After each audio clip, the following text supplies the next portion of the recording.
చెప్పొచ్చు, కానీ నీకు తెలియదు రాముడి గురించి, నాకు తెలుసు అంటాడు. నీకు తెలియదు, ఎందుకంటే నువ్వు కొడుకుని లేబుల్ వేసావు, ఇంక నీకు అయిపోయింది అక్కడితో, యూ కెనాట్ నో. వశిష్ఠ ఇంకా తెలుసున్న వాళ్ళు ఉన్నారు, ఎవరు? వశిష్ఠుని అడుగు, వశిష్ఠ ప్రముఖాశ్చైవ, వశిష్ఠుడు మొదలైన ఇంకో కొంతమందికి తెలుసు. ఏ చేమే తపస్సు స్థితా. సో ఆ ఆత్మజ్ఞాన నిష్ఠులే, తపస్సు అంటే తపహ అంటే ఆత్మజ్ఞానం, ఆత్మజ్ఞానం గలవాళ్ళకి తెలుస్తుంది అని ఏదో మొత్తానికి. సో విశ్వామిత్రుడు రాముడి దగ్గరికి వచ్చేప్పటికే ఆయనకి తెలుసు, దశరథుడికి తెలియదు. సో ఎనీవే, సో ఇప్పుడు జనకుడు జీవన్ముక్తుడా కాదా? జీవన్ముక్తుడు అనుకుంటే కర్మణైవ హి సంసిద్ధి మాస్థితా జనకాదయ అంటే జీవన్ముక్తుడు అయ్యుండి కూడా కర్మ మార్గాన్ని లోక సంగ్రహం కోసం చేశాడు అని అర్థం చెప్పుకోవాలి. ఒకవేళ అథనతే తత్వవిద, అథవా అట్లుగాక, తే అంటే జనకాదులు, జనక ఆది శబ్దం ఉంది కదా, జనకుడు మొదలైన వాళ్ళు, నతే తత్వవిద, తత్వవేత్తలు కాదనుకో. ఇప్పుడు ఆది శబ్దం చేత అశ్వపతిని గ్రహిస్తారు. అశ్వపతేనో మహారాజు ఉన్నాడు, మరి ఆది శబ్దం వేసినప్పుడు ఇంకో పదం కూడా వేయేస్తే ఎవరో ఇంకో కొంతమంది ఉన్నారని తెలుస్తుంది. సో జనకుడు జనక అశ్వపతి ప్రభృతయ అని అన్నారు శంకరులు చోట. సో ఈ మహారాజులు జనకుడు మొదలైన వాళ్ళు తత్వవేత్తలు కాదనుకో, అప్పుడు ఏమని అర్థం చెప్పాలంటే కర్మయోగాన్ని అనుష్ఠించి సంసిద్ధిం అంటే అంతఃకరణ శుద్ధిని పొందారు. ఆ అంతఃకరణ శుద్ధి చేతను భవిష్యత్తులో వాళ్ళు భవిష్యత్తులో అంటే ఆ చెప్పిన దాన్ని కాలాన్ని బట్టి తర్వాతి కాలంలో వారు ఆత్మజ్ఞానాన్ని పొంది సిద్ధిని బడసి ఉంటారు. కాబట్టి వాళ్ళ అంతఃకరణ శుద్ధి అనేది ఎలాగో అత్యవసరం కనుక ఆత్మజ్ఞానానికి ఆ అంతఃకరణ శుద్ధిని కర్మ చేత పొందారు. కర్మ అంటే కర్మయోగము, కర్మ అంటే యోగ్యమైన కర్మ అని అలా అర్థం చెప్పాలి. ఎందుకంటే సంసిద్ధి శబ్దం ఇది సంసిద్ధే అది సంసిద్ధే, అంతఃకరణ శుద్ధి సంసిద్ధే, ఆత్మజ్ఞానము సంసిద్ధే, రెండూ సంసిద్ధే. 18వ అధ్యాయంలో శ్రీకృష్ణుడు అలాగా ప్రయోగిస్తాడు. సో స్వకర్మణ తమభ్యర్చ్య సిద్ధిం విందతి మానవ, అక్కడ సిద్ధి అంటే అంతఃకరణ శుద్ధి. ఎందుకంటే దాని పక్క శ్లోకంలోనే సిద్ధిం ప్రాప్తో యథా బ్రహ్మ తథాప్నోతి నిబోధమే అని ఉంటుంది. ఈ సిద్ధి పొందినవాడు బ్రహ్మజ్ఞానాన్ని ఎలా పొందుతాడో చెప్తాను విను అంటాడు. అంటే అర్థం ఏంటి? ఆ సిద్ధి బ్రహ్మజ్ఞానం కాదనమాట, బ్రహ్మజ్ఞానానికి ముందు లెవెల్ అన్నమాట అది. కాబట్టి ఇక్కడ సంసిద్ధి శబ్దానికి ఆత్మజ్ఞానము అని చెప్పచ్చు, లేదా ఆత్మజ్ఞానానికి ముందు ఉన్నటువంటి వన్ స్టెప్ బిలో అంతఃకరణ శుద్ధి అని చెప్పచ్చు. కాబట్టి జనకాదులు మోక్షాన్ని పొందినవారు అనే ప్రకరణం అయితే అక్కడ సంసిద్ధి శబ్దానికి మోక్షం అని అర్థం చెప్పు. లేదా కాదంటావు, అప్పుడు సంసిద్ధి శబ్దానికి అంతఃకరణ శుద్ధి అని అర్థం చెప్పు. సంసిద్ధికి మోక్షం అని అర్థం చెప్పినట్లయితే కర్మ మోక్షం చేసిన, మోక్షం వచ్చిన తర్వాత కూడా జీవన్ముక్తులు అయిన తర్వాత కూడా లోక సంగ్రహం కోసం కర్మను చేశారు, కర్మతో కలిపే వాళ్ళు అలా మోక్షంలో ఉండిపోయారు అని చెప్పు. ఒకవేళ మోక్షం రాలేదు, కేవలం అంతఃకరణ శుద్ధి వచ్చిందని చెప్పినట్లయితే అప్పుడు కర్మయోగం వలన వారు అంతఃకరణ శుద్ధిని పొందినారు అని చెప్పు. అంతేగాని జనకాదులు ఏదో స్పెషల్ జీవులు, వాళ్ళకి జ్ఞానంతో సంబంధం లేకుండా కర్మతోటి మోక్షం వచ్చింది అని మాత్రం చెప్పొద్దు. అలాంటి అర్థం మాత్రం చెప్పి పొరపాటు చేయవద్దు. ఎందుకంటే శ్రీకృష్ణుడు చెప్పిన దాంట్లో ఒక చోట చెప్పిన దానికి ఇంకో చోట చెప్పిన దానికి సంబంధమేం లేదు అన్నట్టుగా కనుక తేల్చినట్లయితే అది అర్థం చేసుకునే శోభ కాదు, గీతను అర్థం చేసుకునే పద్ధతి కాదు. ఒక వెస్టర్న్ ఫిలాసఫర్ అన్నాడు, ఏమనంటే Gita is a bunch of contradictions అన్నాడు. అంటే అడిగారు హౌ, ఓ చోట కర్మ వల్ల మోక్షం అని చెప్పాడు, ఇంకో చోట జ్ఞానం వల్ల మోక్షం అని చెప్పాడు. ఒక కాంట్రడిక్షన్ ఎక్కడ? కర్మణైవ హి సంసిద్ధిమాస్థితా జనకాదయ దగ్గర కర్మ వల్ల మోక్షం అని చెప్పాడు. జ్ఞానాదేవ హి కైవల్యం అని ఏదో ఇంకో చోట జ్ఞానీ త్వాత్మైవ మే మతం. సో బుద్ధౌ శరణమన్విచ్చ కృపణా ఫలహేతవ అంటూ ఇలాగా అనేక శ్లోకాల్లో, ఒకటి కాదు రెండు కాదు, అనేక శ్లోకాల్లో జ్ఞానమే మోక్షాన్ని ఇస్తుంది అని చెప్పాడు. కాబట్టి కాంట్రడిక్షన్, ఇది ఒక కాంట్రడిక్షన్ అని, ఈ విధంగా బంచ్ ఆఫ్ కాంట్రడిక్షన్ అని అన్నాడు. అంటే చూడండి, ఒక మనిషి మొత్తం జీవితాన్నంతని వ్యాఖ్యానిస్తూ 100 మాటలు అన్నాడు అనుకోండి, ఒక 100 గంటల పాఠం చెప్పాడు అనుకోండి, ఒక మొత్తం జీవితానికి సంబంధించిన పాఠం, గీత లాంటి పాఠం 100 గంటల పాఠం చెప్పాడు అనుకోండి, మీరు ఆ సెకండ్ క్యాసెట్లో చెప్పిన దానికి 97th క్యాసెట్లో చెప్పిన దానికి విరోధం ఉంది అని అలా పికప్ చేసి చూపించవచ్చు. ఓవరాల్ కాంటెక్స్ట్ చూసుకోవాలి, కానీ అలాగే ఇక్కడి నుంచో స్టేట్మెంటో అక్కడి నుంచో స్టేట్మెంటో పికప్ చేస్తే విరోధం రాదు, విరోధం ఉన్నట్టుగా కనపడుతుంది. గురు కర్మైవ తస్మాత్వం అన్నాడు, నువ్వు కర్మే చేయన్నాడు. ఇంకో చోట ఏమన్నాడు, బుద్ధౌ శరణమన్విచ్ఛ కృపణా ఫలహేతవ, ఈ కర్మ చేసి వాళ్ళు దీనులయ్యా, నువ్వు బుద్ధి జ్ఞానాన్ని నువ్వు పట్టుకో అని చెప్పాడు. ఇప్పుడు ఇందుకే కాంట్రడిక్షన్ వచ్చేసిందా లేదా? అలా రాదు కాంట్రడిక్షన్. ఈ టాపిక్ వేరు, ఆ టాపిక్ వేరు, కాంటెక్స్ట్ని బట్టి ఉంటుంది. సో వీళ్ళు ఈ మోడర్న్ న్యూస్ ఛానల్ వాళ్ళు లేని కాంట్రడిక్షన్స్ని క్రియేట్ చేస్తూ ఉంటారు, కాంట్రడిక్షన్ లేకున్నా క్రియేట్ చేస్తారు. సో ఆ ఓవరాల్ కాంటెక్స్ట్ చెప్పరు, ఈ ఓవరాల్ కాంటెక్స్ట్ చెప్పరు, ఈ వాక్యాన్ని ఆ వాక్యాన్ని అలా డైరెక్ట్గా పోల్ చేసి ఇదిగో తేడా ఉంది అలా వ్యాఖ్యానించరాదు. కాబట్టి ఆ వాక్యానికి కర్మణైవిడి సంసిద్ధి మాస్థిత జనకాదయ సందర్భాన్ని బట్టి సంసిద్ధి అంటే అంతఃకరణ శుద్ధిగా కావచ్చు. జనకాదులు కనుక జ్ఞానం ఇంకా పొందకపోతే అంతఃకరణ శుద్ధి, జ్ఞానాన్ని పొందితే లోక సంగ్రహం కోసం కర్మ చేశారు అని అర్థం చేసుకోవాలి. కానీ కర్మ వల్ల మోక్షం వస్తుందని మీరు ఎన్నడూ అనుకోండి. ఎందుకంటే కర్మ బహిరంగము, మోక్షము అంతరంగము. కర్మ బహిరంగం, బయటనున్న వాటిని ఏదో సర్దుబాటు చేసేది కర్మ. కానీ అంతఃకరణం లోపల ఆత్మరూపంగా ప్రకాశించే జ్ఞానానికిను దీనికి కనెక్షన్ కూడా. సో ఆ విధంగా అర్థం చేసుకోవాలి. తర్వాత ఏతమేవార్థం వక్ష్యతి భగవాన్ సత్వశుద్ధయే కర్మ కుర్వంతి. ఇది సరిగ్గా ఇదే అభిప్రాయాన్ని శ్రీకృష్ణుడు స్పష్టంగా గీతలో చెప్పబోతున్నాడు. ఏమని? యోగిన కర్మ కుర్వంతి సంగం త్యక్త్వాత్మశుద్ధయే. ఆ వాక్యాన్ని కోట్ చేస్తున్నారు ఆయన. కోట్ చేయటంలో యాజ్ ఇట్ ఈస్ కోట్ చేయలేదు, దానికి ఒక రకమైన అర్థం చెప్తూ కోట్ చేశారు. అక్కడ ఆత్మశుద్ధయే అని ఉంది. ఆత్మ అంటే సచ్చిదానంద ఆత్మ కాదు, అంతఃకరణ అంటే సత్వశుద్ధయే. సత్వమన్న అంతఃకరణే. కాబట్టి సత్వశుద్ధయే కర్మ కుర్వంతి. అలాంటి శ్లోకం మీకు ఏం కనపడదు. సత్వశుద్ధయే కర్మ కుర్వంతి అనే శ్లోకం ఉండదు. ఆయన కోట్ చేస్తున్న శ్లోకం ఏమిటో నేను చెప్తున్నాను మీకు. యోగిన కర్మ కుర్వంతి సంగం త్యక్త్వాత్మశుద్ధయే. యోగిన అంటే కర్మయోగులు, అంటే సాధకులు, కర్మానుష్ఠానం చేసే సాధకులు కర్మ కుర్వంతి, కర్మ చేస్తారు. దేనికోసము? ఆత్మశుద్ధయే. సచ్చిదానంద ఆత్మను శుద్ధి చేయడం కోసం కాదు. సచ్చిదానంద ఆత్మను శుద్ధి చేయడం ఏంటండి? అది శుద్ధి చేయక్కర్లేదేమేను. ఆకాశాన్ని ఏం శుద్ధి చేస్తారు? సో సచ్చిదానంద ఆత్మశుద్ధి కాదు, అంతఃకరణ శుద్ధి, అదే సత్వశుద్ధయే. ఎలా కర్మ చేస్తున్నారు సత్వశుద్ధి కోసం? మరి మేమందరం కర్మ చేస్తున్నాం, మాకు సత్వశుద్ధి వచ్చేస్తుందా? అలా కాదు. సంగం త్యక్త్వా, సంఘాన్ని విడిచిపెట్టి. సంగము అంటే రెండు రకాలు, అహం మమ, ఇదే సంఘం. సో చేసేవాడను నేను, అహంకారము, కర్తృత్వము, ఫలం నాది, భోక్తృత్వము, ఇది సంఘం. సో కర్తృత్వ భోక్తృత్వములను విడిచి కర్మ చేస్తాం. నేను చిన్నప్పుడు గాయత్రి జపం చేసేవాళ్ళం. ఏదో ఉపనయనం చేసి గాయత్రి చేసుకోమని పెద్దలు చెప్పారు. ఎందుకు చేసేవాళ్ళం అదో ఉత్సాహంతో. ఈ గాయత్రి చేసిన దాంట్లో రహస్యం ఎలా ఉండేదంటే వ్యవస్థ, దీనివల్ల ఫలం ఏమిటని ఎప్పుడూ బుద్ధికి వచ్చేది కాదు. ఆ ప్రశ్న ఎప్పుడూ వచ్చేది కాదు. చేసేస్తూ ఉండడమే, అదో గొప్ప సంస్కారం. తర్వాత నువ్వు గాయత్రి చేశానని ఎక్కడా చెప్పకూడదు, రహస్యంగా ఉంచుకోవాలి అని అనేవారు. దాంతో కొంతకాలానికి మనం గాయత్రి చేసేస్తున్నాము అనే ఫీలింగ్ కూడా ఉండేది కాదు. సో కర్తృత్వం ఉండేది కాదు, భోక్తృత్వం ఉండేది కాదు, జపం అయిపోతూ ఉండేది. అది సామాన్యమైన విషయం కాదు. ఆ సంస్కారాన్ని డెవలప్ చేసుకోవాలి. అయితే ఆధునిక మానవుడు ఎలా ఉంటాడంటే, అడుగు తీసి అడుగు వేయాలంటే నాకు లాభం ఎంత అని అడుగుతుంది. సంగమం ఎంత సంగమం అంటే, ఓ మహాత్ముడి దగ్గరకు ఒక ఆయన వెళ్ళి, మహాత్మాజీ నేను పెద్దవాడిని అయ్యాను, నాకు ఏదైనా మీరు ఆధ్యాత్మిక సాధన ఉపదేశించండి అని కోరాడు. అంటే ఆయన ఆలోచించి ఏదో ఆయన మనుషుని చూసి మొత్తంగా మహాత్ములు కూడా ఒక్కొక్క సమయాన్ని బట్టి ఒక్కొక్క రకంగా చెప్తారు, తోచింది చెప్తారు.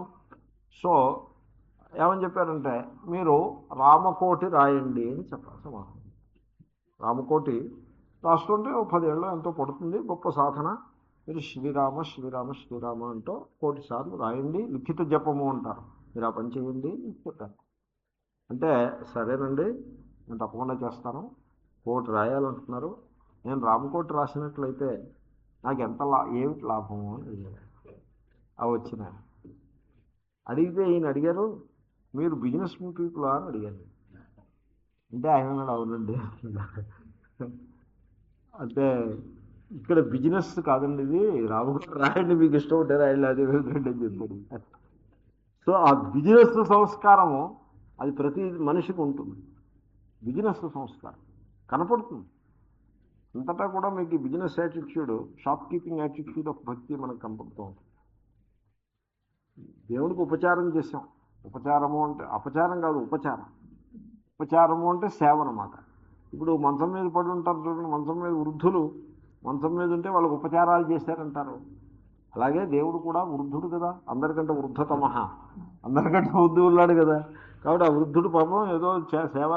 ఏమిటి సేవ అంటే స్నానం చేయించడం, తర్వాత నైవేద్యం పెట్టడం. మనం స్నానం చేయించకపోతే దేవుడికి స్నానం లేదు, మనం నైవేద్యం పెట్టకపోతే దేవుడికి తిండి లేదు, ఆ పూట పోస్ట్. అలా ఉపచారం చేసాం మనం. మరి ఇంత ఉపచారం మనం దేవుడికి చేసినందుకు మనకేం ముట్టింది? ఏదో ఒకటి ముట్టాలి కదా, ఏదో ఫలం ఉండాలి కదా. ఏదో కొంత ఏమీ పేమెంట్ లేకుండా ఎంతకాలం చేస్తాం ఉపచారం? అలా కాదు, అలా కర్మ అలా చేస్తే లాభం లేదు. కర్మని సంగం త్యక్వా. అసలు ఇదే అంతఃకరణ యొక్క అశుద్ధి. ఇదంతా కూడా ఈ రాగద్వేషాలే అంతఃకరణలో ఉండే మాలిన్యం. సంఘాన్ని విడిచిపెట్టి కర్మ చేస్తూ ఉంటారు యోగులు.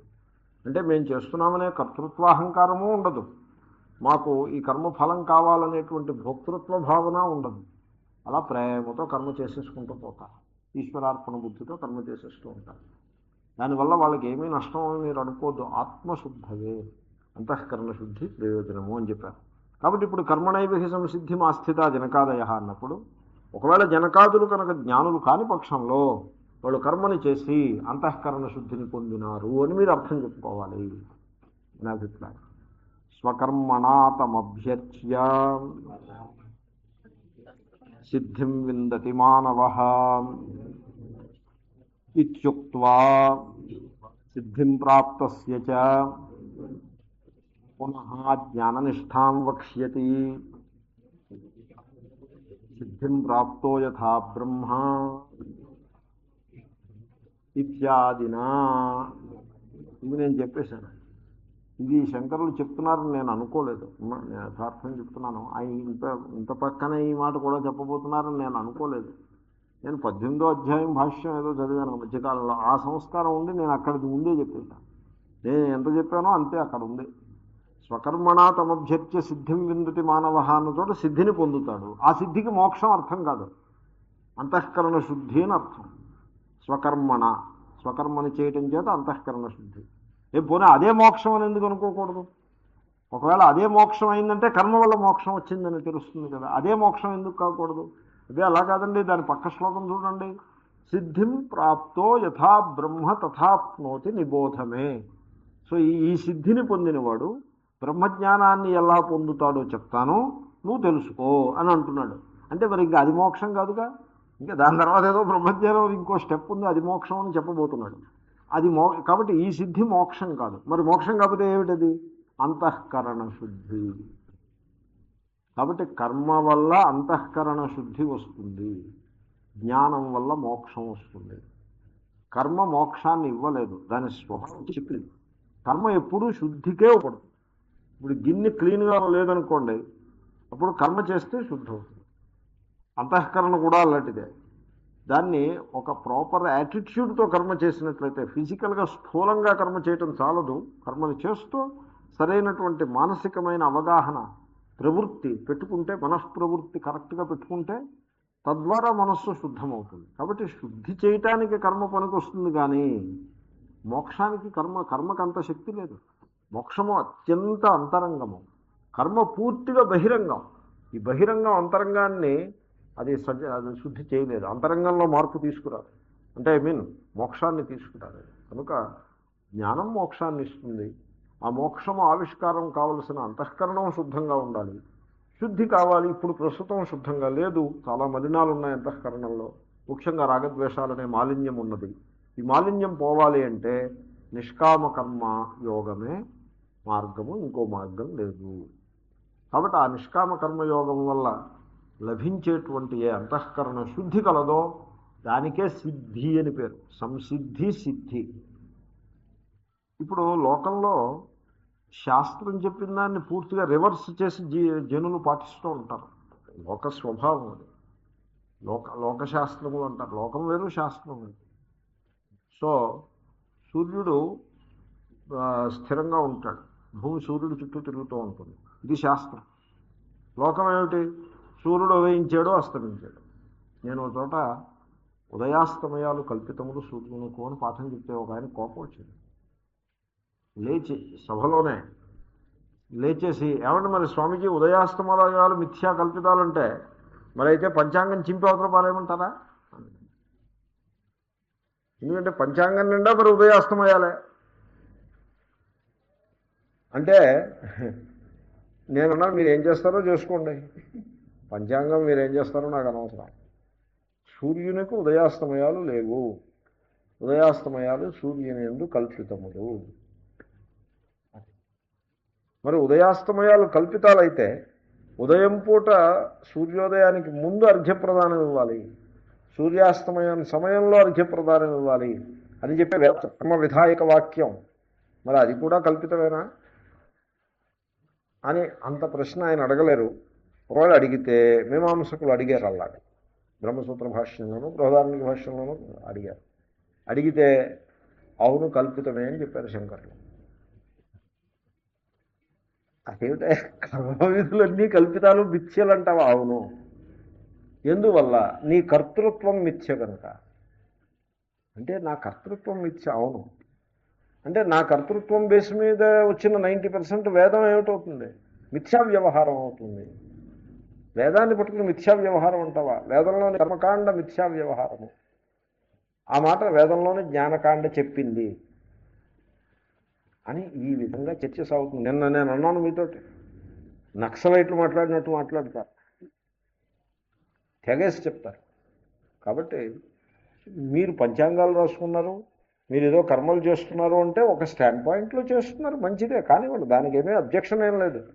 కానీ సూర్యుని యందు అస్తమయ ఉదయాస్తమయములు కల్పితములు. నిజానికి సూర్యుడికి తెలియని కూడా తెలియదు.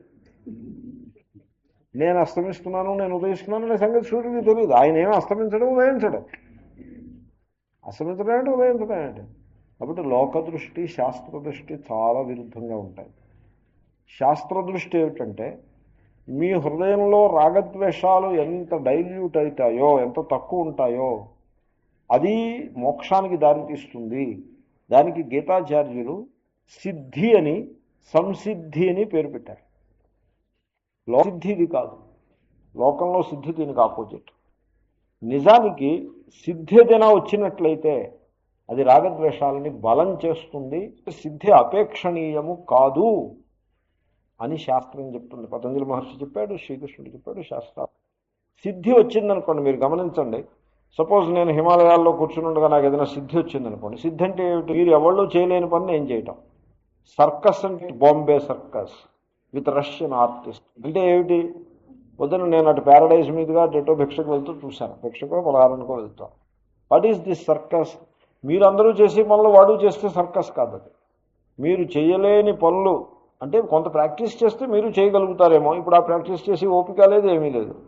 సో మీరు చేయలేని పనులు వాడు చేస్తాడు, అవి చూసి కొంత ధనాన్ని పే చేసి వస్తారు. ఒక రకంగా సిద్ధి, it is a siddhi for him. So అలాగంటిదే a kind of mystical siddhi. This is a bit explainable, చూస్తూ కంటే అలాంటిదే ఇంకో సిద్ధి.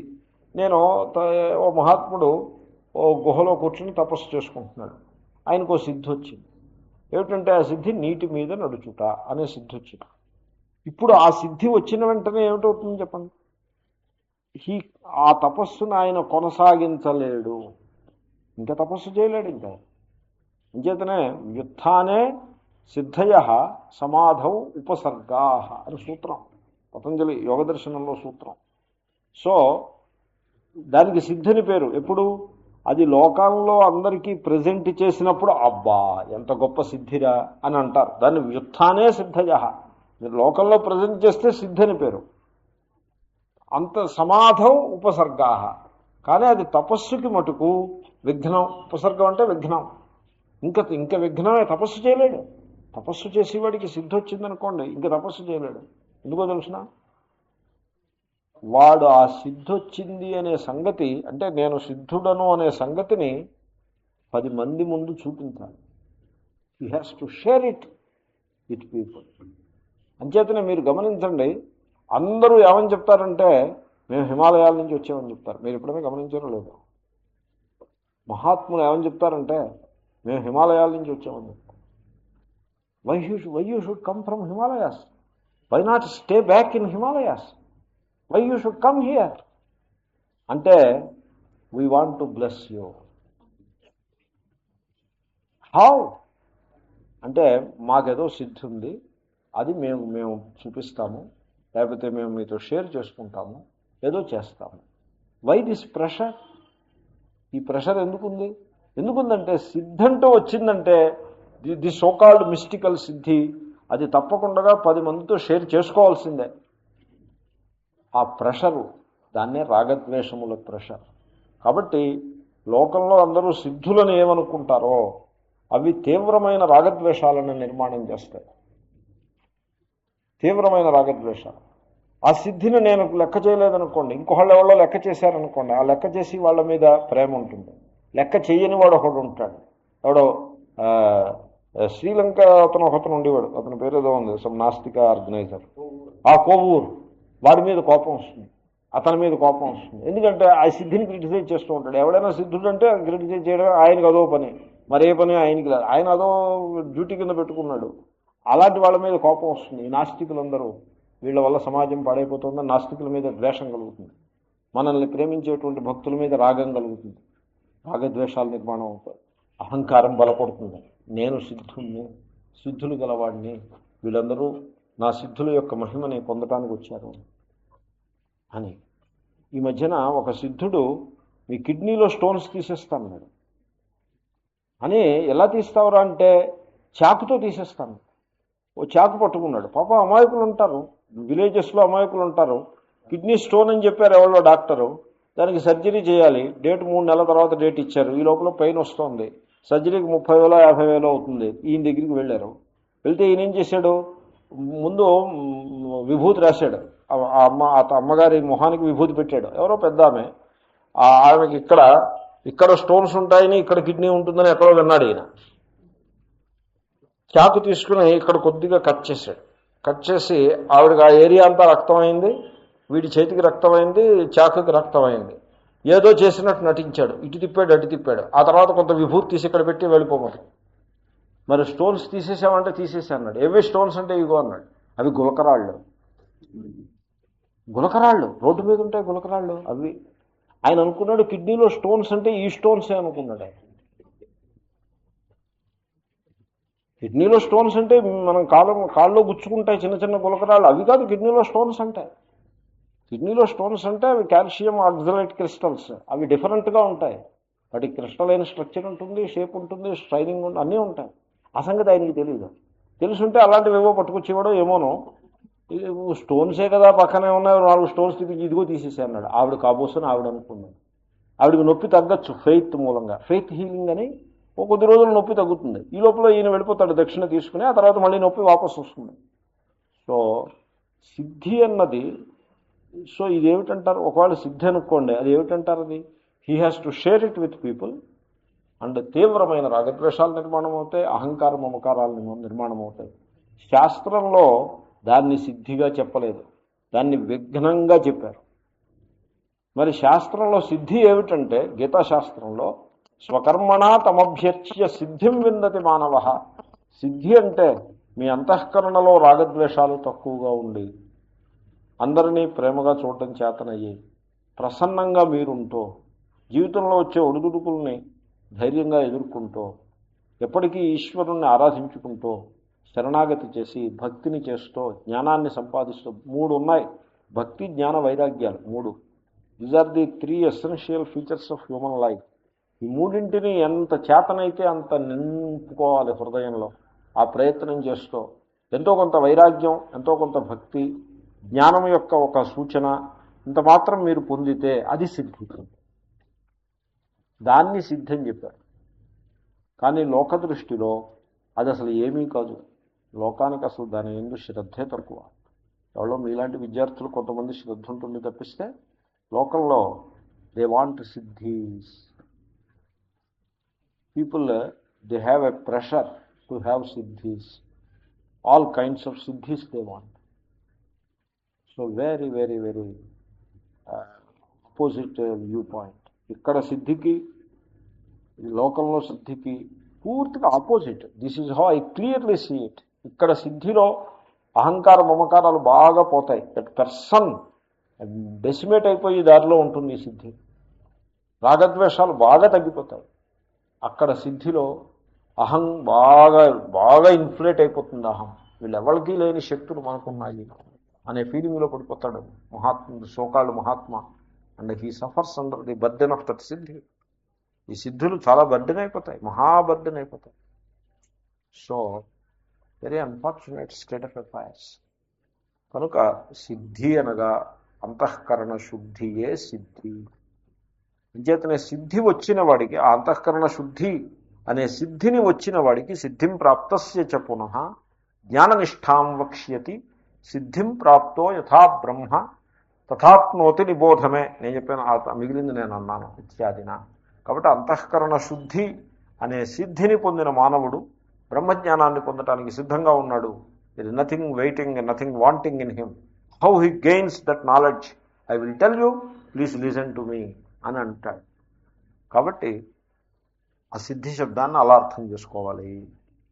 ఓకే, ఈ చర్చ వల్ల తేలింది ఏమిటంటే తస్మాత్ గీతాసు కేవలాదేవ తత్వజ్ఞానాత్ మోక్షప్రాప్తి న కర్మ సముచితాత్ ఇది నిశ్చితోర్థ. కాబట్టి గీతలలో, గీతాసు బహువచనం, గీతలు ప్రతి శ్లోకము గీతయే. భగవద్గీత అని ఒక పేరు పెట్టుకున్నా భగవద్గీతాసు అని ఉంటుంది అధ్యాయాంతంలో, గీతలు. సో భగవద్గీతలలో ఈ సంగతి నిశ్చిత అర్థ, ఈ point it is well established, well ascertain. దీంట్లో సందేహం ఏంటది ఏమిటిదంటే ఆత్మజ్ఞానము, తత్వజ్ఞానము వలన, తత్వం అంటే యథార్థ స్వరూపము, ఉన్నది ఉన్నట్లుగా తెలుసుకోవటం తత్వము. తత్వం అంటే యథార్థ స్వరూపము, ఆత్మ యొక్క యథార్థ స్వరూపమేమి, ఈశ్వరుని యొక్క యథార్థ స్వరూపమేమి, జగత్తు యొక్క యథార్థ స్వరూపమేమి. ఈ మూడు ప్రశ్నలకి సమాధానం పేరు తత్వము. తచ్చ తచ్చ తచ్చ తాని తేషాం భావ తత్వం. తత్ జగత్, తత్ ఆత్మ, లింగ వినిమయం చేసుకోండి. తచ్చ సహాచ తచ్చ అనొచ్చు, అప్పుడు కూడా తత్వ తానియే అవుతుంది, సమస్య ఏం కాదు. లింగం ఈజ్ నాట్ ఇష్యూ. జగత్తు, ఈశ్వరుడు, జీవుడు, ఈ మూడింటి యొక్క స్వరూపమేమి, దాని పేరు తత్వజ్ఞానం. ఆ తత్వజ్ఞానం వల్లనే మోక్షము. కేవలాత్, మళ్ళీ తత్వజ్ఞానానికి ప్రాప్స్ ఏమీ అక్కర్లేదు, అది చాలు. It is complete, it is necessary and sufficient condition. అది కేవలాత్ అంటే it is necessary and sufficient. అది ఉంటే చాలు, అది లేకుంటే ఇంకేమున్నా పని అవ్వదు. రైల్వే టికెట్ లాగా, రైల్వేలో ప్రయాణం చేయాలంటే railway ticket is the necessary and sufficient condition. అదేమిటంటే లగేజ్ ఎలా లేకుండా ప్రయాణం చేస్తారండి అంటే, నువ్వు నాతో రానికి చూపిస్తే ఎలా ప్రయాణం చేస్తారంటే, luggage is not necessary sufficient కండిషన్లో పడుతుంది. ఆక్సిలియరీ టికెట్ ఉండాలి. ఒక పర్టికులర్ ఆస్పెక్ట్లో చెప్తున్నాను, టికెట్ ట్రావెలర్ని మీరు కోట్ చేయొద్దు దృష్టాంతంలో. సో ఆ విధంగా కేవల తత్వజ్ఞానము, కేవలాత్ అంటే ఇంకా ప్రాప్స్ ఏమక్కర్లేదు, ఏవి జారిపోవు, ఎక్కడుండి అక్కడ ఉంటాయి. తత్వజ్ఞానము, ఆత్మజ్ఞానం ఉన్నట్లయితే కర్మ నడిచే చోట కర్మ లెవెల్లో కర్మ ఉంటుంది, కర్మ బహిరంగంలో ఉంటుంది, జ్ఞానం అంతరంగమునందు ఉంటుంది. ఇది దానికి విరోధి కాదు, ఈ కర్మ దానికి సపోర్టు కాదు. It neither supports it Nar opposes it. కర్మ ఉంది కదా అని జ్ఞానానికి విరోధం లేదు, కర్మ ఉంది కాబట్టి జ్ఞానంతో సపోర్టు లేదు. కేవలాత తత్వజ్ఞానాత్ అంటే అర్థం ఏంటి? నా కర్మ సముచితాత్, కర్మతో సముచ్చయం చేసి ప్రయత్నం చేయొద్దు. సమన్వయంలో అభ్యంతరం లేదు, సమన్వయంలో కేవల తత్వజ్ఞానాత్తే అవుతుంది. సమన్వయంలో సమస్య కాదు, సముచ్చయం మటుకు చేయవద్దు అని నిర్ధారణ అయినది. ఓకే, యథాచాయమర్థ ప్రకరణశో విభజ్య తత్ర తత్ర దర్శయిష్యామః. యథాచాయమర్థ తథా దర్శయిష్యామ అంటే ఈ ఈ నిశ్చయము ఇది కరెక్ట్, ఇలాగే శ్రీకృష్ణుడు బోధించాడు. ఆ గీత యొక్క వాక్యములు దీన్నే అన్ని విధాలా సపోర్ట్ చేస్తున్నాయి.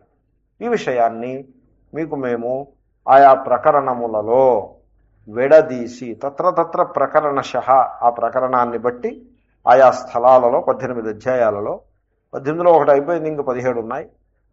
విడదీసి విభజ్య అంటే కర్మ జ్ఞానము అలా రెండు ప్రవాహంగా నడుస్తూ ఉంటాయి సర్వత్రా కూడా. ఆ విభాగం చేసుకుని వివేకాన్ని ప్రదర్శించకపోతే కన్ఫ్యూషన్లో పడిపోతారు. కాబట్టి మీకు ఆ కన్ఫ్యూషన్ లేకుండా నేను మీకు చూపిస్తాను, మీరు జాగ్రత్తగా ఫాలో కండు అని అంటున్నారు. దర్శయిష్యామ మేము చూపిస్తాం. మేము అని బహువచనం, రాయల్ వీ అంటారు. Royal we will show you అంటే రాయల్ వీ అంటే తను మహా గొప్పవాడు అనే కొంతమంది రాయల్ వీ వాడతారు. మా మా గురుభాయ్ ఒక ఆయన ఉన్నారు, మాతో పాటే నాకంటే తర్వాత సన్యాసం తీసుకున్న గురుభాయే కూడా. నిజానికి నేను మామూలుగా ఏం స్వామీజీ బాగున్నారా, మేము బాగానే ఉన్నాం. మేము ఏమిటి ఈ మధ్యన ఏమిటి అంతా కులసా, ఏమన్నా మీ యాక్టివిటీస్ ఎలా ఉంటాయి? మేము ఈ మధ్యన ఒక యజ్ఞాన్ని చేశాం. స్వామి లబ్ధానందజీ కూడా ఉన్నారు పక్కన. ఆ తర్వాత సరే అయిపోయింది మీటింగ్. తర్వాత ఆయన అల్లారులాదు చూడండి ఎలా అంటున్నారు మేము అనేమాట. అంటే కొంతమంది పీఠాధిపతులు వాళ్ళు అలా అంటూ ఉంటారు. అది చూసి దాన్ని రాయల్ వీ అంటారు. మేము సపోజ్ మీరు నన్ను స్వామీజీ గీత క్లాస్ ఉందా అంటే ఈవేళ మేము ఎక్కడికో వెళ్ళి పని ఉన్నది అంచేత మాకు ఈరోజు క్లాస్ తీసుకునేది అవకాశం లేదు అని నేను చెప్పాలనుకోండి, మీరు కంగారు పడతారు. ఏమిట్రా వల స్వామీజీరా ఇలా చెప్తున్నది అని డౌట్లో పడతారు. సో రాయల్ వీ అని ఒక అభిప్రాయం, దర్శయిష్యామహ రాయల్ వీ అని. కానీ అది రాయల్ వీ కాదు. అది అక్కడ ఆ బహువచనం యొక్క అభిప్రాయం ఏమిటంటే ఈ మాట నేను చెప్తున్నాను అంటే ఇది నేను ఒక్కడిని చెప్తున్న మాట కాదు, నాతో పాటు శ్రీకృష్ణుడు, వ్యాస మహర్షి, వేదములు ఇవన్నీ కలిసి ఉన్నాయి. ఆ ప్లూరల్లో అంత ప్లూరల్ తనకే కాదు, నాతో పాటుగా శ్రీకృష్ణుడు ఉన్నాడు, వ్యాసుడు ఉన్నాడు, వేదములు ఉన్నాయి, ఇతర మహాత్ములు ఉన్నారు. వీళ్ళందరూ ఏది చెప్పారో అదే నేను చెప్తున్నాను అని. That we includes a parampara of acharyas. అది అక్కడ వీకి అర్థం.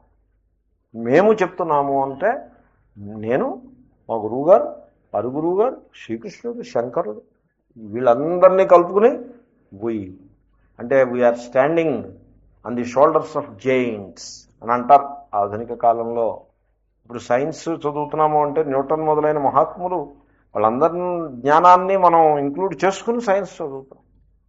సో ఈ రోజున వాడు ఎవడో ఎంఎస్సీ పాస్ అయ్యాడు అనుకోండి, న్యూటన్ వాళ్ళందరూ చెప్పింది చదివాడు కదా. సో ఆ విధంగా so when I say something Einstein equal to MC square అని నేనంటే నేను ఒక్కడే అంటున్నాను అన్నమాట. నాతో ఐన్స్టైన్ ఉన్నాడు, ఇంకా ఇతర గొప్ప గొప్ప ఆచార్యులు ఉన్నారు మధ్యలో. ఆ రకంగా that is the royal we. అంతేకాని శంకరులు దిగ్విజయ యాత్ర చేసి వచ్చారప్పుడే అంచేత అలా అంటూ ఉంటారని అలా తీసుకోకూడదు. కొంతమంది అలా తీసుకుంటారు, అది శంకరులను అర్థం చేసుకునే పద్ధతి కాదు. దర్శయిష్యామ అయితే ఇంకో రకంగా కూడా చెప్పచ్చు. మరి జగద్గురువులు ఆ రకమైన హోదా, ఒక గర్వము. గర్వంలో 2 రకాలు ఉన్నాయి, దురభిమానము, సదభిమానము. ఇప్పుడు దురభిమానం ఎలా ఉంటుంది? మేము మహాత్ములం దూరంగా నిలపడం, అది దురభిమానం. సదభిమానం ఎలా ఉంటుంది? మేము మహాత్ములం, మేము చాలా డిసిప్లిన్డ్గా బతకాల్సిన అవసరం ఉంటుంది, మహాత్ములు అయ్యుండి డిసిప్లిన్ లేకుండా భోగవాంఛల్లో పడిపోకూడదు, అది సదభిమానం. అభిమానమే, ఇది అభిమానమే, అదే అభిమానమే. ఒక అభిమానం ఇతరులని తక్కువ చేయడానికి ఉపయోగించింది, ఇంకో అభిమానం తనని తాను ఉన్నత స్థితికి తీసుకుపోవటానికి ఉపయోగపడుతుంది. కాబట్టి సదభిమానం ఉండడంలో తప్పు లేదు, దురభిమానం మాత్రం ఉండకూడదు. మొత్తం మీద ఎప్పటికైనా అభిమానం ఏదైనా పోవలసిన మాటే. అభిమానం ఫైనల్గా పోవలసిందే, దాంట్లో ఏం సందేహం లేదు. తత్ర ఏవం ధర్మ సమ్మూఢచేతసః మహతి శోకసాగరే నిమగ్నస్య అర్జునస్య అన్యత్రాత్మజ్ఞానాత్ ఉద్ధరణమపశ్యన్ భగవాన్ వాసుదేవః తతః అర్జునం బుద్ధిధారయిషుః ఆత్మజ్ఞానాయ అవతారయన్నాహ. శ్రీ భగవానువాచ. ఇది అవతారిక. ఇప్పుడు శ్లోకం దగ్గరికి వచ్చాం. అది ఇంతవరకు చర్చే. తత్ర, అది అలా ఉండగా, తత్ర అంటే తస్మిన్ సతి, అంటే కేవలము ఆత్మజ్ఞానము వలననే మోక్షము కర్మ సముచ్చయం ఏమీ లేదు, అది అలా ఉంటుంటే, ఏవం ధర్మ సమ్మూఢచేతసః, 1వ అధ్యాయంలో వివరించిన విధంగా ధర్మం విషయంలో వ్యామోహాన్ని పొంది ఉన్నాడు అర్జునుడు. ధర్మ సమ్మూఢచేతసః, చేతస్ అంటే బుద్ధి, ధర్మము విషయంలో వ్యామోహమును చెందిన బుద్ధి గలవాడు. అంటే ఏమిటి? యుద్ధరంగంలో నిలబడ్డాడు, యుద్ధం చేయడానికి అన్ని ఏర్పాట్లు అయిపోయాయి, శత్రువులు అప్పుడే కాల్ కూడా ఇచ్చేశారు, భీష్ముడు శంఖాన్ని ఉదేశాడు, వీడికి ఇప్పుడు యుద్ధం చేయాలా అక్కర్లేదా అని డౌట్ వచ్చింది.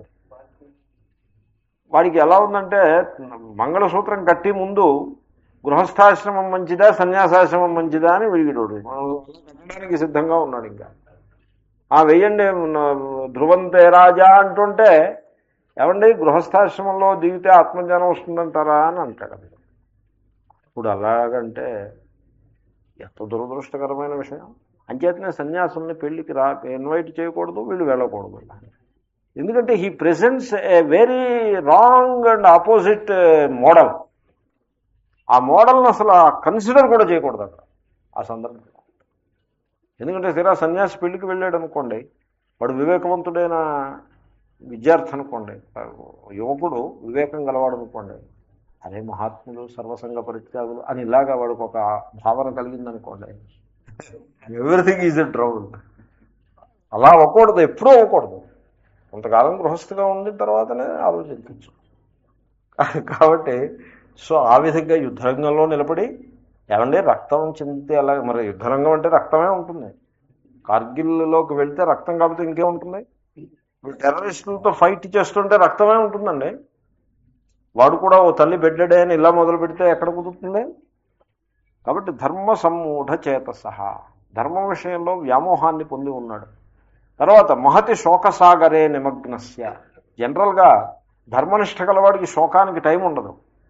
శోకించడానికి కొంచెం పని పాట కొంత ఖాళీ కూడా ఉండాలి కదా. ఖాళీగా అయితే శోకిస్తూ ఉండొచ్చు. ఇంట్లో కాఫీ టిఫిన్లు తయారు చేసి వాళ్ళు ఉన్నారనుకోండి, మనం శోకిస్తూ ఉండొచ్చు, వాళ్ళకి కాఫీ టిఫిన్లు ఇస్తూ ఉంటాం.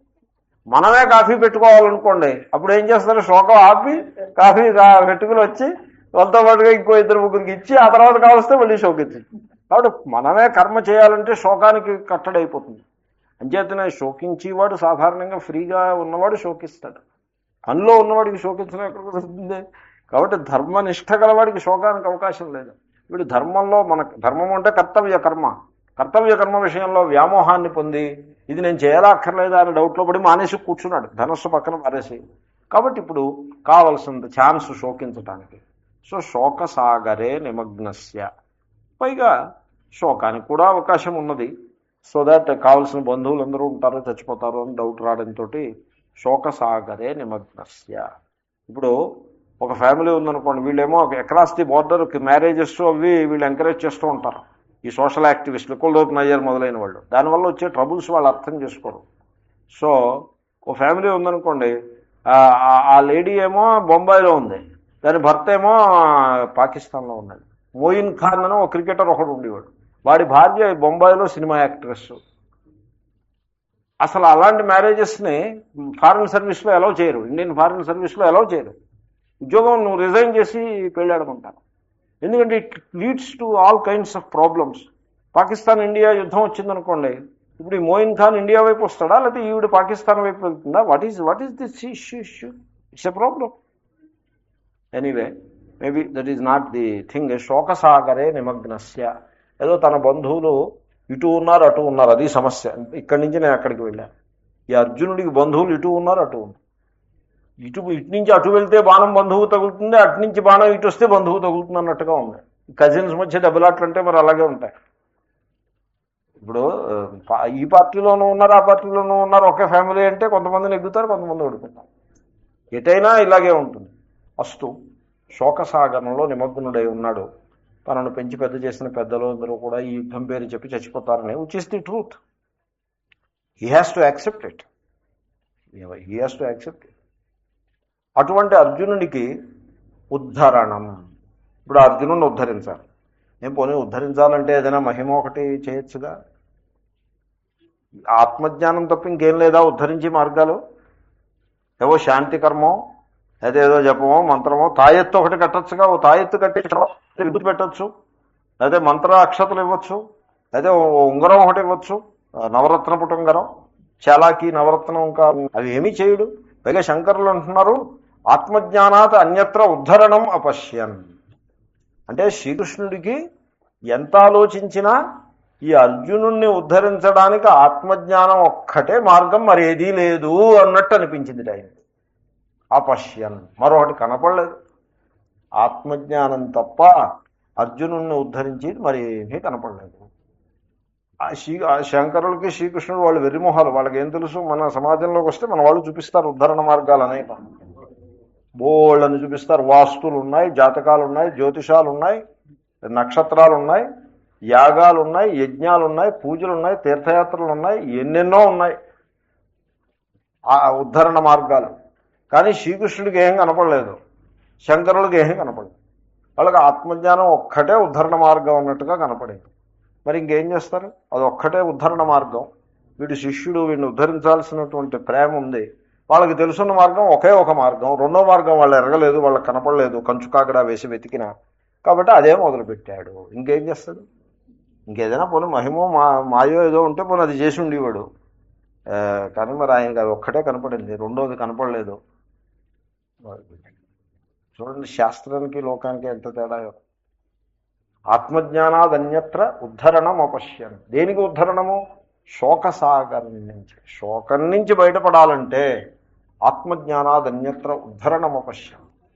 ఎందుకంటే తరతి శోకమాత్మవిత్, అదొక ఫార్ములా. అసలు ప్రతిజ్ఞ, వేదాంత శాస్త్రం యొక్క ప్రతిజ్ఞ ఏమిటంటే నీవు ఆత్మస్వరూపాన్ని తెలుసుకుంటే శోకం నుంచి బయటపడతావు.